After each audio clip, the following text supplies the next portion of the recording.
Hi, everyone. Welcome again to another episode of When the Scriptures Become Real. Get a podcast where we learn, where we study, where we grow. We try to become the best versions of ourselves as we can as we continue to serve our Lord. Um, Again, before we get into today's podcast, we'll get into more analytics and stuff on Monday, Lord willing. So be looking forward to that podcast there. And then we'll get into another topic, but we'll discuss that again. We just want to thank you guys so much for listening. And we ask you continue to subscribe and share and listen and keep growing with us. So we appreciate it so much. All right, so let's get into today's podcast. So I wasn't gonna do one today, but over the past couple days, um, I've been kind of studying and looking at some stuff with Dad in the office in the morning, and I just thought, if I needed it, maybe somebody else needs this. So this is literally just kind of off the fly here, but we're gonna entitle this one "It's Time to Get Your Optimism Back." It's time to get your optimism back. Well, what do you mean by that? Here's let's kind of break this down here. So I believe it was yesterday. Dad and I are in the office, and we're talking about faith, right? And Dad and I are looking at a bunch of scriptures, and we're sitting together and we're talking and we're asking how both of us can improve not only ourselves, but how can we help people at the local congregation here? How can we help their faith grow more? How can we help everybody more? And I asked him a question, and I said, "So, Dad, how do you use faith, and how do you have confidence that God is going to help you, despite what's already happened before? What you've already seen go wrong, and what's not going right now.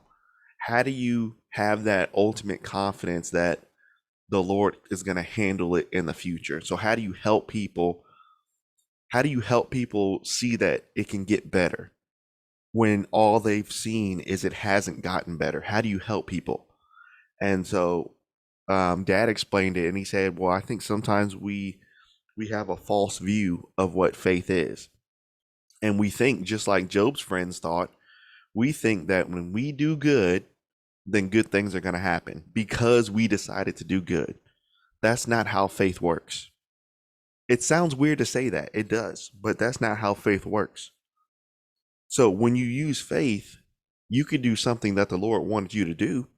You could do something good, but then bad things might happen because you decided to do something good.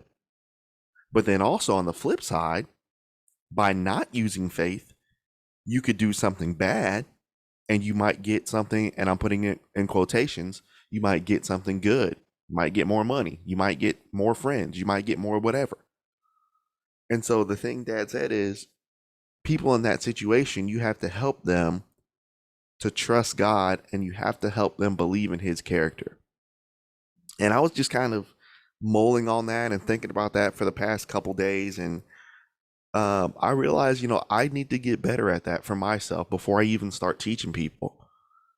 And we're going. This is where we're going here with our topic of it's time to get your optimism back, but it's time to get it back with faith. You see, growing up, I feel like now I've kind of lost that optimism that I used to have. So, I mean, growing up, I felt like I was optimistic. I believed I could do anything. Um, and not an arrogant I can do anything, but I was just like, well, I serve the Lord. I do this. I mean, things are just gonna work. But now, like that same optimism isn't there like it was before. It's not even close. And so I had to ask myself, like, what changed? It wasn't God. It wasn't the Bible. It wasn't the scriptures. I mean, that stuff is constant. That stuff is an anchor. That stuff hasn't changed. So what changed? So what happened for me is as I examined myself, I started looking back and I started looking at how things went. And when things went wrong, in my eyes at the time, for different scenarios, when things went wrong, then my effort level started to sink. So when something went wrong, my confidence didn't go up, my confidence went down. And what happened is I did exactly what Dad said. I started not to believe in God's character. And so maybe that's you, right? Maybe that's you right now. Maybe you used to feel optimistic.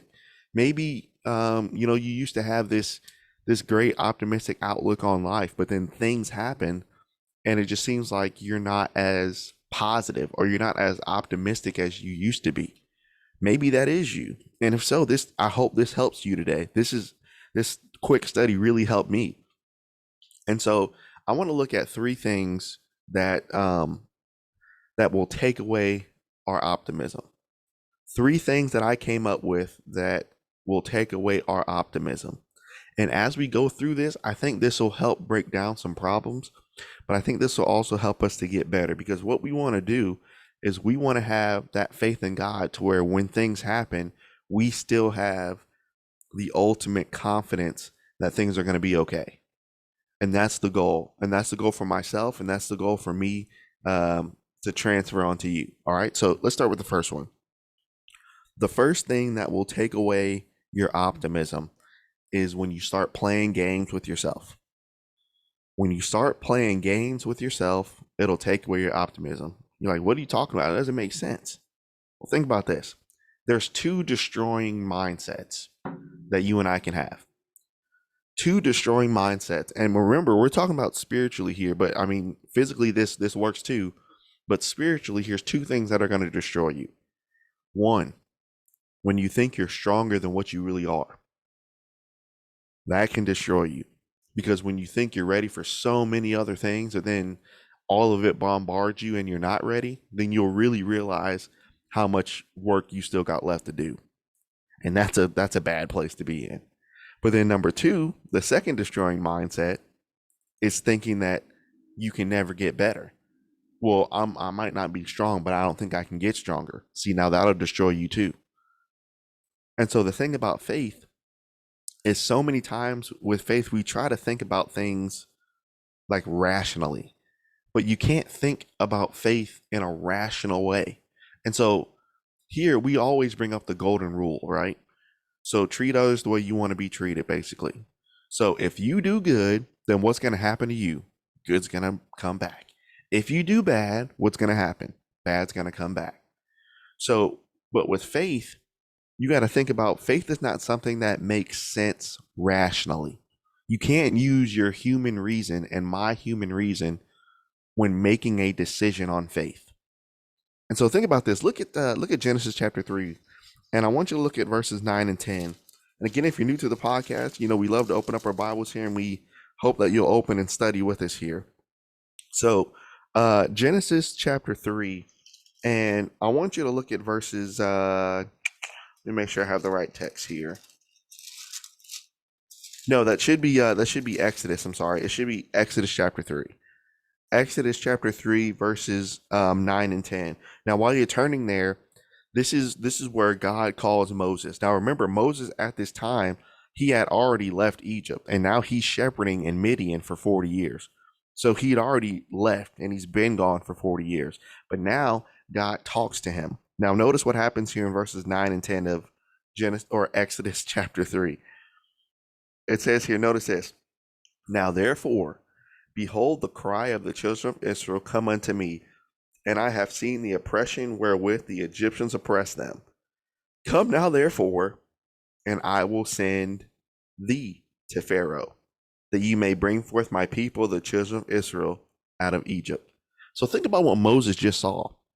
Moses just saw a burning bush speaking to him, and the bush wasn't consumed. Then Moses hears God say that his people are oppressed, and then God says, I want you to go back. People you don't realize how scary that was for Moses. I'm in a class right now, the Bible and Archaeology, for my master's program, and we're talking about Moses right now. And the thing about Moses is, he was learned in so many different ways of the Egyptians, according to Acts chapter 7, I believe verse 22, where, Moses got the entire curriculum of what it was like to be Egyptian. So, he had military tactics, he had sports, he had science, he had, history. He knew they had a bunch of stuff that he learned. But remember, after he killed the Egyptian, he ran off, right, into Midian. So when God told him to go back to where he ran away from, that had to have been scary for him. So When Moses made those excuses, so when Moses said, I can't speak, Moses was trained to speak. But because he had been away for so long, his rational mind said, I can't, so I'm not going to try. I don't want to go back. You see, with faith, we can't think rationally. We can't think rationally because think about how scary this would have been for Moses. But what did God say? I am that I am. And he said, I'll be with you. He said that 3 or 4 times. And so Moses finally believed God and he went. Now let's look at this. Look at Genesis chapter 12. Genesis 12 and look at verse number 1. Again, this is Abraham. This is God calling Abraham. And so now notice what happens here in verse 1. Now the Lord said unto Abram, get thee out of thy country and from thy father's kindred and out of thy father's house into a land that I will show thee. You see, we kind of glossed through that one too. But you got to think how hard this was for Abram. Sometimes it's hard for us today to leave our family's house. Sometimes that's difficult. So he told Abram to go, but he didn't give him any direction. He said, go to a place that I will show thee. Doesn't sound rational, does it? But what's the common denominator between Moses and Abram? They didn't think rationally. They left and they did what God said. Why did they do that? Because they believed in God's word and they believed in his character. See, this is why I asked that question to Dad. This is why we don't use faith, and myself included. This is why we don't use it like we should. Because when a decision comes up, when a problem comes up, when an issue comes up, when something happens that we have to use faith, what happens is we rack our brains and we try to rationalize everything. You could have, you can make the most perfect plan for whatever situation that you're in, and it's still not going to be good enough. You see, with faith, faith does it because God said it. Faith doesn't try to say, well, if I do this, then. Faith doesn't say, well, I don't know if I. Well, faith doesn't say, I don't think I'm strong enough. I don't think I'm. Faith doesn't say those things. We say those things. See, faith just goes because I trust in God. Isn't that beautiful? But that's so hard. That is so hard to live out. And so think about how many decisions that we have to make on faith. And so maybe you feel lost. Maybe you feel like your optimism is gone because whenever a decision comes up, you try to rationalize everything. Maybe sometimes we just need to act on faith. Now, again, remember, faith is the substance of things hoped for, the evidence of things not seen. So the thing about faith is, are you going to always understand the outcome? Are you always going to see the outcome? No. But with faith, you still trust in God, even though you can't see the outcome yet. That's so hard. That is so hard. So the thing that'll take away your optimism is when you play these games with yourself, the next thing you know, you'll be so afraid to make a decision on faith because past decisions haven't worked out. That got me too. When past things don't work out, this is what hurts us so much, is we take whatever happened in the past and we apply it to whatever is happening in the future. So some things come along and we take that baggage from the past and we put that baggage on things in the future. And so then we have this pessimistic attitude about everything and everyone that comes in our lives. Because, well, it didn't work out before, so what's going to make this situation different? Well, it didn't work out before, what's going to make this person different? Well, it didn't work out before, what's going to make this different? You see, that's not what faith does. That's what we do. That's not what faith does. So the first thing that'll take away your optimism is when you play those games with yourself. Second thing, this is good too. The second thing that will take away your optimism is when you play games with others. This is good too. So think about this. Think about a time where something happened that you feel was negative, that someone else did to you, right? That you feel was negative. How did that make you feel? Did you feel used? Did you feel toyed with? Did you feel, um, not respected? Whatever you want to put in the blank. How did you feel?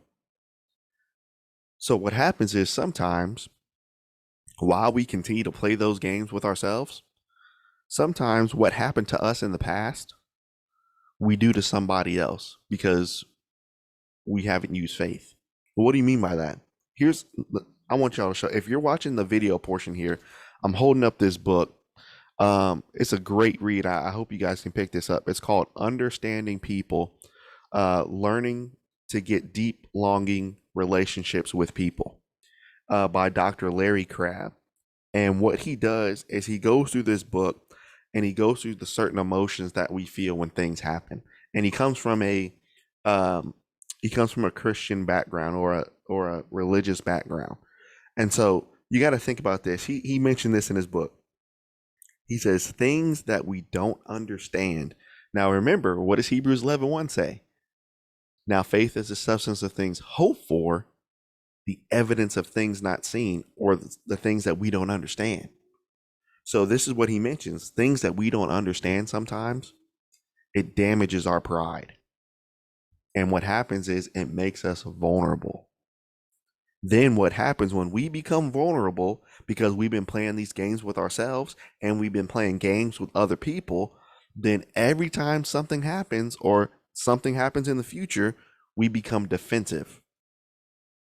And everybody becomes a threat. Well, you're the next so and so that's going to do what he did. Well, she's the next so and so that's going to do what they did. Well, they're the next so and so that's going to do what, then we become defensive. And so then this is what he mentions. This is so good, guys. This is such a great book. He says what happens is when we have that type of mindset, number one, we'll start playing games with other people without even thinking about it. Then he says we become emotional demanders. What does that mean? An emotional demander is someone that's been hurt in their past. And when they've been hurt, anybody else that comes into their life in the future or any other situation that comes into their life in the future, they'll try to control it so it won't go off like the situation had in the past. So they'll try to control that person. They'll try to control the situation as best as possible because they don't want a repeat of what happened before in the past. So you emotionally demand from other people. Well, what are you talking about? So he mentioned a husband and a wife in the book. He said, here's a wife that's been hurt before. And now the husband comes in, right? And so this is what happens because she hasn't worked that out with herself. Then what he becomes is he becomes used by her. So now what she does is when I don't receive something that I want from you, then I'm not going to give you anything. I will always assume the worst about you. Then ultimately, you have no more use for me because now I can't control the situation like I want to. You see, we become emotional demanders to people. This is so good. He says we can't, he said the problem is we can't treat people like a dog treat mentality. We got a golden retriever and she'll eat like all day, right? We'll give her like fruit, we'll give her like chicken, like she'll eat everything, but she won't eat lettuce. But she'll eat everything else. And so what happens is we treat people like a dog treat mentality.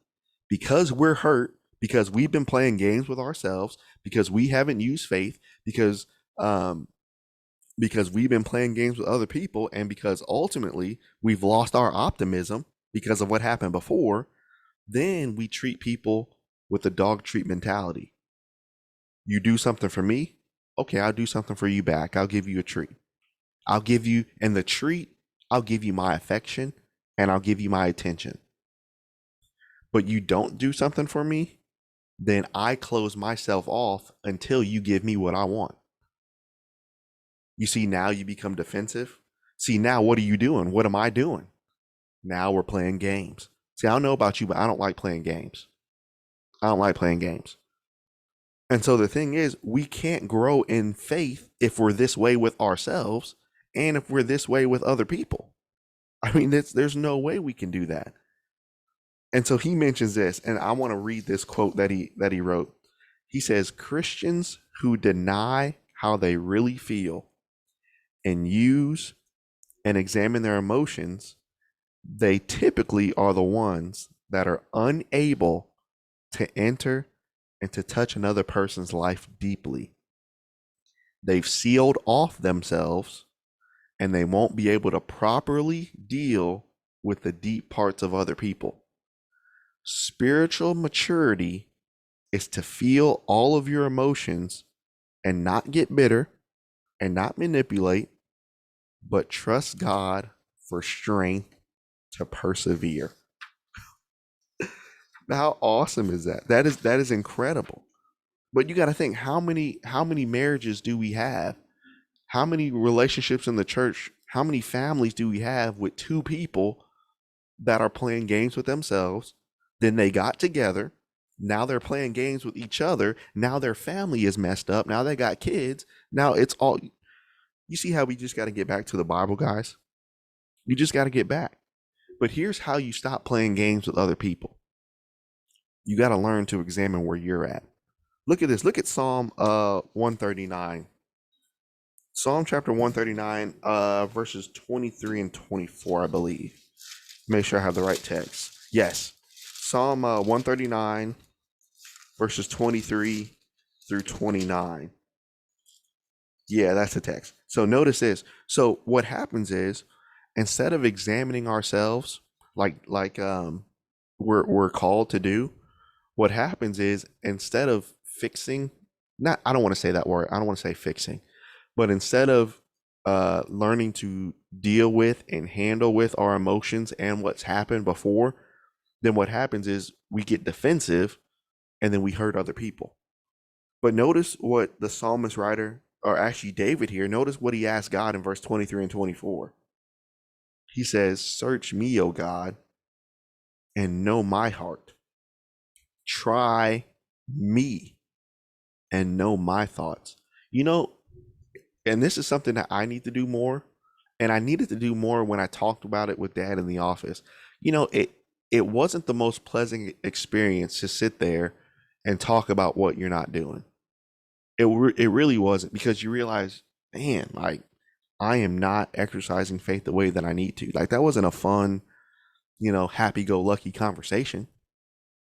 But you got to think, man, like, I'm not doing that. Especially, and you got to think about this for a couple of days. Like, I'm not doing that. I need to get better. I need to grow. And so David asked God the same thing. David didn't say, well, let me do this, let me do that. He said, Lord, I want you to look at me. I want you to search me. I want you to know my heart. I want you to know my thoughts. In verse 30, or verse 24, I'm sorry. Then he says, and I want you to do that. Why, David? Why, God? And I want you to search me to see if there be any wicked way within me. And I want you to lead me in the right way, in the way of righteousness. You know, that takes work to do that. It takes a spiritually mature person to ask God, God, I want you to help me. God, I want you to search me. Not because, I want to seem better. I want you to do that to walk me in a better path. That's a maturity there from David. And so what happens is, instead of doing this, then we'll get so defensive with ourselves and with others, instead of asking the Lord to help us to get better for other people. See, one of the most beautiful processes that I'm finding as I'm learning to preach and teach and do all this is learning to see where I'm at as an individual and challenging myself. And then whatever I ask someone else to do, I'm willing to do it with them. That's a beautiful process to grow with people. So now, it's easier that way, not to see each other as this leveling system, but we all see each other as, well, we're trying to work together to get better. And David was king.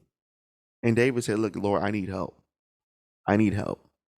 And so what can take away your optimism in your life? Well, one thing that can take away your optimism is when you play these games with yourself, when you don't think you need to use faith, when you haven't been using faith, and when you've been trying to figure things out on your own up to this point. How's that been working out? To quote quote Dr. Phil, so you've been doing all this stuff for the past like 20 something years. How's that been working out for you?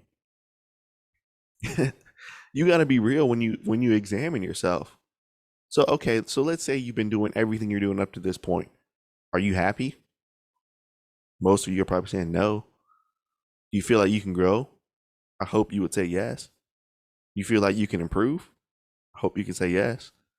So now, when you use faith, what are you going to do? Are you going to get defensive and run away?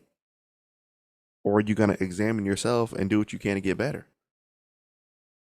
That's a decision.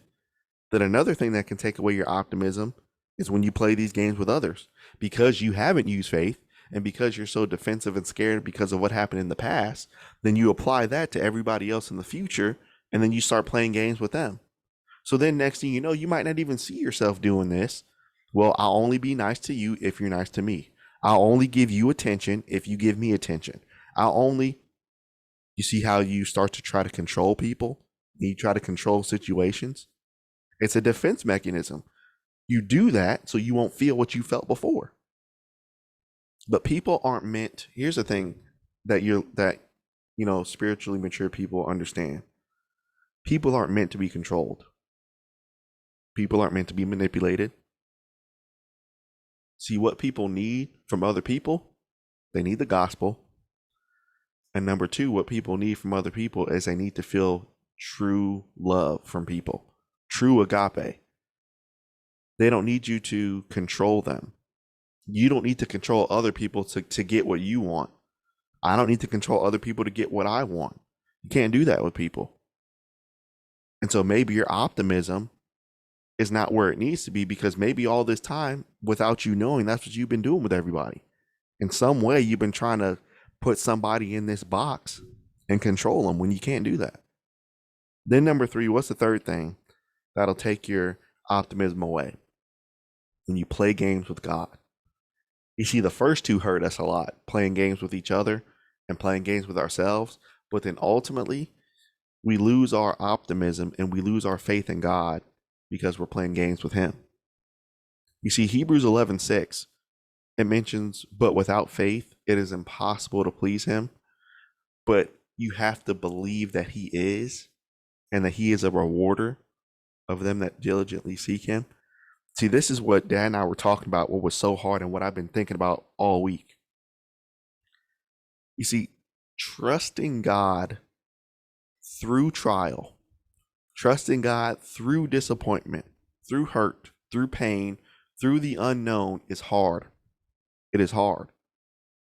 You see, and we can't give people a false sense of what faith is. So we can't give people, well, when you use faith, hey man, things are just going to work out. Hey, when you use faith, like your life is going to be easier. Hey, when you use faith, things are just going to, that's not how faith works. So when you use faith, things might get harder. When you use faith, just like Joseph, you might be put in situations where you're by yourself for a good 15 years. That's not easy.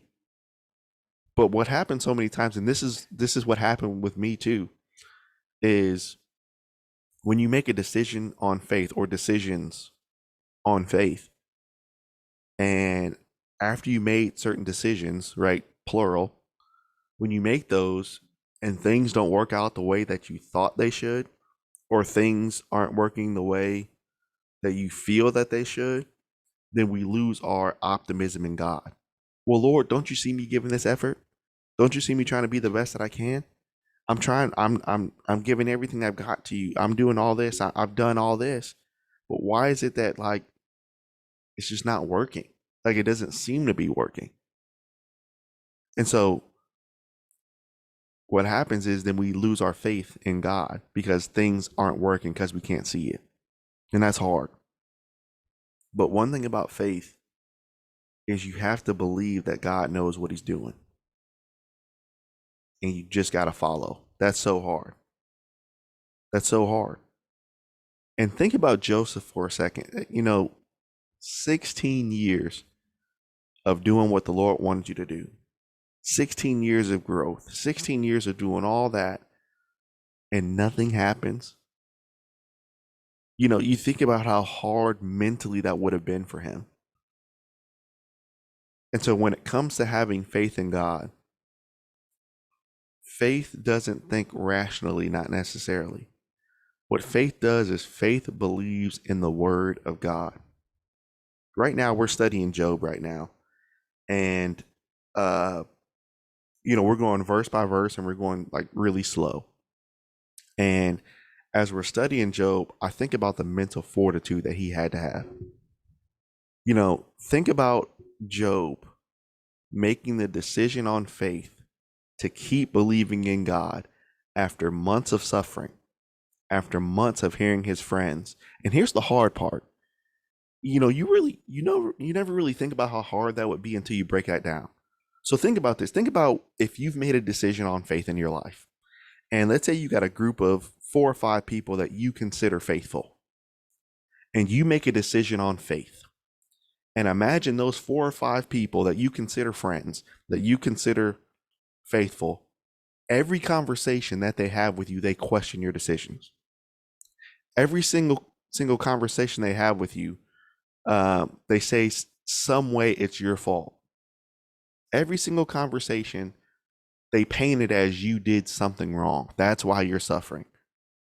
Imagine how hard that would be, especially from men that you feel are faithful, and they tell you that you're wrong when you know you're not.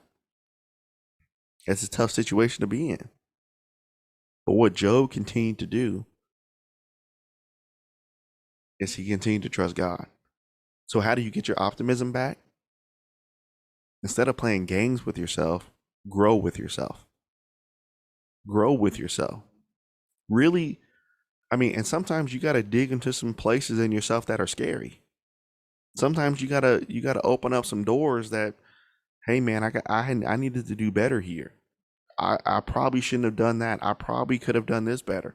You're gonna have to, you gotta have to be honest with yourself there. But that's how you grow. Too. So instead of playing games with others, grow with others. Instead of bringing others into your pain, help others out of theirs. But in order to help others out of their pain, you got to have a good handle on yours. So instead of using people for your affection or for your needs or for your wants or for your demands or for whatever you want, grow with people. Grow with them. Then number 3, instead of playing games with God, grow with him. Learn to trust him. Learn to believe in him. Despite what's going on, just learn to believe that the Lord has this in his hands, and my only responsibility through the trial, disappointment, hurt, pain, unknown, loneliness, whatever you want to put in there, it is my job not to figure it out. It is my job not to try to analyze it. It's my job not to try to figure out a plan. It's my job to be faithful and follow. That's what my job is. That's what your job is too. What a great study, right? I ask that you guys pray for me as I've studied this week and as I continue to, try to develop and go through this. This is tough. It's hard. But, I don't know about you, but I love helping people. But in order to help people, like, you got to be right. You got to be right. And so, we don't want to waste time just playing games with ourselves all these years. We don't want to waste time playing games with others and playing games with God.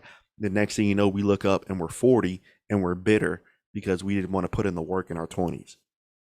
We got to grow up. We got to grow up. And so it's time to get your optimism back. You might be in a situation right now in your life where some things may not have worked out. And if they didn't work out, I'm sorry that they didn't. I truly am. I'm sorry that things didn't work out. But don't let what didn't work out in your past keep you pessimistic about your future. It's time to really start looking up instead of looking backwards. So let's get our optimism back. Man, it's such a great study. Keep liking, sharing, and subscribing to the podcast. We hope that we'll be back on Monday with you guys. We appreciate you. We love you guys. And we will see you guys on Monday. Thanks, guys.